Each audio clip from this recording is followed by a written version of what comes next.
The New York Knicks take care of business, winning a home game in Game 1 of the first round against the Atlanta Hawks, 113-102. A game that I really liked how the Knicks looked in this game, and I think will be a microcosm how the series will look in and against Atlanta. First game taken care of, though, in MSG. Jalen Brunson, the captain, starts off strong. Cat comes on big time in the second half. The Knicks are able to secure Game 1, a big Game 1 for New York. As it feels like every Game 1, this Brunson era, you look at it, other than that Halliburton Game 1 last year, has been won by the New York Knicks. I'm trying to think, or maybe against the Heat back in 2024. Either way, it feels like Game 1's in MSG. I mean, you always have to have faith in the captain, Jalen Brunson, and Cat, and all the supporting cast, and they were able to do the job against Atlanta. As I'm going to break it all down, I'm going to talk about this game, what I liked, what I didn't like from New York, because there were things that I want Mike Brown to shore up and fix in these off days, in this off day between the Game 1 and then, of course, Game 2 later on and early next week. But overall, got to be excited about this performance between not only Brunson, but Cat, OG, Josh Hart, Jordan Clarkson, all the Knicks as they secure Game 1. Let's talk about it here on Backman Sports. I'm Luke Backman. I appreciate you tuning in. Make sure you like this video. Comment below what your thoughts about the Knicks Game 1 against Atlanta. Who do you think is going to win the series? Let me know in the comments below. And, of course, subscribe to Backman Sports. New York, there you go. That's how you take care of business on the home court. Let's talk about the good.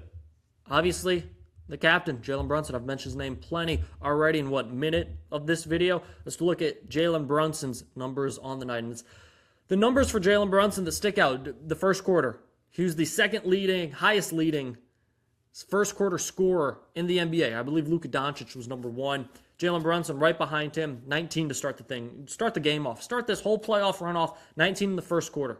That's how a captain takes charge, gets MSG into the building. Ends up having, I think he only had 28, so scored 9 the last 3 quarters. But that's also props to his teammates. It didn't have to be Jalen Brunson hero ball down the stretch or in that fourth quarter, because a lot of people contributed, including Karl Anthony Towns, who I want to give a huge shout out to. Cat ended with 25 on the night. That was big time. I'll talk about Cat's performance, but before we go anywhere else, let's talk about Jalen Brunson. Brunson, the captain. Always there's chatter. The Knicks for clicks, whether or not, hey, Jalen Brunson's good enough to be, a number 1, all these different things. Jalen Brunson came out here and did what Jalen Brunson does in the playoffs. Barely missed. I think he missed 1 shot or maybe 2 shots in that first quarter. 19 points, like I mentioned, set the tone for the Knicks. Then, as things progressed, all right, the shot wasn't falling as much for Brunson. He did get to the line. How many free throws did Jalen Brunson shoot in this game? I believe he shot 8 free throws, went 7 for 8 from the free throw line. There you go. For Brunson, though, things tightened up. I will say, I wonder if Atlanta will put Nickeil Alexander-Walker on Jalen Brunson starting in Game 2 or later on this series. Because I thought Walker had more success, of course, on Brunson than Dyson Daniels or any other defender for Atlanta. I think he's their best defender. I know people want to say Daniels is the Brunson stopper, but I don't think that's the case. I just don't think that's the case at all. Will be interesting to see if Quinn Snyder does that again. I think anyone on Brunson, I'm picking Brunson, but I think Alexander Walker actually did well in that fourth quarter, because Brunson missed a few shots down the stretch when they cut it to about 8 with 1.5 minutes remaining in the game with Walker guarding him. So I wonder if they'll go to that. Let's talk about defensively before we get into Cat in the second half. Defensively, it feels like the Knicks said, we're going to guard Jalen Johnson. We're going to guard Nickeil Alexander-Walker, who went off for 36 in their matchup just at the end of the regular season, has been on fire in this run for Atlanta. And they said, we're going to guard you guys with some of our best guys. They had Josh Hart on Johnson. I believe they had OG on Nickeil Alexander-Walker. And then they put Cat on Dyson Daniels, because Dyson Daniels cannot shoot a three-pointer. 17% on the year, airballed 1. And then Brunson on CJ McCollum. And it feels like the Knicks said, all right, we're going to stop everybody else. CJ McCollum, you can get yours, though. So McCollum had a very nice game. McCollum ended the game with 26 points. Obviously, was mainly guarded by Jalen Brunson. We know Jalen Brunson is not a great defender. At points, he's not a good defender. He does put himself in good position. He's a fine defender. Over a course of a game, though, that's who you're going to target, and that's who the other teams are going to target. And that's what McCollum was able to do when 11 for 20, in the game. But if the Knicks are able to limit the damage from a Jalen Brunson, who did have 23, it felt like a quiet 23, 8 for 19, not the most efficient game. Like he had 17, when he scored a 17th point, they showed like, okay, he has 17. I said, wow, feels like he just got into double digits. It just didn't feel like your typical 23 from your star player in a playoff game. Obviously, he's going to have to raise that if he wants to help lead Atlanta to a win in a game or a series against New York. And then you had Nickeil Alexander-Walker, who ended up with 17, came back to earth from his last performance against the Knicks, went 6 for 17 from the field. Anawaku had 19. Knicks got whenever he's the trailer, and this blew my mind, the Knicks have to put a hand up. He's looking to shoot that jumper. He's looking to shoot that three at the top of the key, at the top of the three-point line. Mitchell Robinson had his hand down one time. I think Mikal Bridges did do a great job at the end of the game. He went up to contest it. He pump faked, and then he threw it to Jalen Brunson, but Jalen Brunson wasn't there anymore. I mean, just little things like that. Contesting a shot. Huge.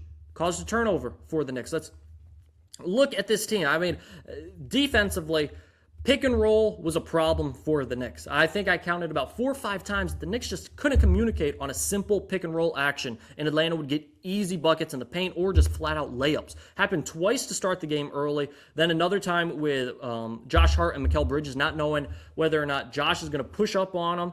Mikal Bridges looked like he was going to switch. Josh was in drop coverage. I believe it was Johnson who had a 3, either Johnson or McCollum who had a 3. It was just really unbelievable. Pick and roll coverage. It felt like the Knicks were just getting killed in throughout the game. And this is two teams that they mentioned on the broadcast. Both had success offensively running pick and roll. Knicks with Cat in their last meeting, of course, and then whoever Atlanta wanted to put in the action. But it felt like on defensively, the Knicks need to shore up their pick and roll defense. Atlanta, while they're a transition team, and the Knicks' transition defense I thought was fine. Once they stopped turning the ball over, especially in that second half, and limited the turnovers, that really eliminated the transition defense that they needed. A few times that Atlanta was able to push on a made bucket. They did when Deuce hit a 3. They threw it up to Nickeil Alexander. He hit a 3 to get it back down to 7, which is unacceptable. But a few times on missed layups, made layups, they want to run. Remember, this is not like a team like last year's Indiana Pacers, but similar in that they want to go. Obviously not as talented as that Pacers squad, but they want to go. They want to push the pace against the Knicks, and at times the Knicks matched them, and I thought the Knicks played really well in that department as well. Obviously the Knicks, I thought defensively, offensively, they played a very good game, very solid game. I want to look at their turnovers here. Cat led the way with the Knicks with 5 turnovers. I'm trying to think. It really didn't feel like Cat had 5 turnovers. We'll get to Cat in just a second. Let's see. That's 7, 8, 10, 11 turnovers for the Knicks. I can live with, I think, what was their average? Around 10 to 12? I'm trying to remember what their average on the season was. But okay, that's around your average. You limit the amount of transition buckets. Knicks got out in transition a few times, creating turnovers themselves. All right, let's get to the Cat business. Cat was phenomenal in the second half, especially in that fourth quarter. 19 points for Cat. He said it afterwards in the post-game on-court interview with Cassidy Hubbard. Hey, 12, 13 days off. I was a little rusty. I can buy that because Cat felt in the first half he was forcing some things. His touch around the rim wasn't the same. He did get to the free throw line a few times in that first half and got him up to, 6, 7 points, I think. And then second half, that's where Cat took off. Cat, three-pointer was on the money. Him and Brunson ran a nice pick-and-roll action. They ran a nice 2-game. There's a few times Brunson got it back to Cat. He made a nice read, whether it was taking the 3 or driving to the rim. I thought that 2-game action worked well. And then Cat, when Brunson was on the bench, and really, when the Knicks needed something in that fourth quarter to solidify this was their game, Cat came into the game, and he delivered. Jordan Clarkson, also another big addition off the bench. He had 8 points. Deuce McBride was asleep, it felt like, this entire game until the fourth quarter. Defensively, Deuce wasn't Deuce. He was chasing around Alexander Walker and just couldn't keep him in front of him, was fouling him. It was like, Deuce, you got to be better than that off the bench. And then he knocked down 2 threes in the fourth. Big threes, really to just keep Atlanta a little farther than arm's length. Okay.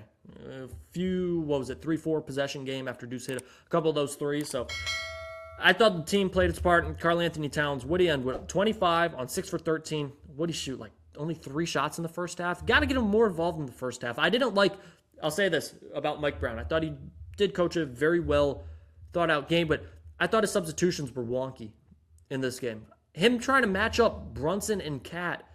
There is a stretch where Cat goes to the bench first because Brunson plays the entire first quarter. Cat goes to the bench with about 6 minutes left, I think halfway through the first quarter. He doesn't come back into the game until 7:30 in the second quarter. That's too much time in a game with no Karl Anthony Towns, who's your second best player. Like it or not, Cat is your second best player. Can't go that long. And guess what? Because Atlanta wanted to foul Mitchell Robinson, it was like, okay, we can't have Mitch out there for extended minutes because they're going to do hack-a-Mitch. We're going to put Cat in there. Cat with the second unit, he understands, hey, I have to make something happen. And whether or not Cat is going to be good Cat or bad Cat, there's times where you look at him and you know he's about to do something, whether it be drive and take a step back 3. And it can either be great, it can be a bucket, it can be an and one like he had in this game. It can also be an offensive foul like we've seen throughout this year. But it feels like Cat knows his role with that second unit and really got it going in the second half with that second unit. Carries over into the first unit, and he was so engaged. He was yelling at every Hawks player he could. Him and Mo Gay were going back at it. Him and, who was it? I think it was Nickeil Alexander-Walker were going back and forth. I think CJ McCollum, he knocked the ball off and was pointing at him. Cat was engaged. I think he's heard the noise.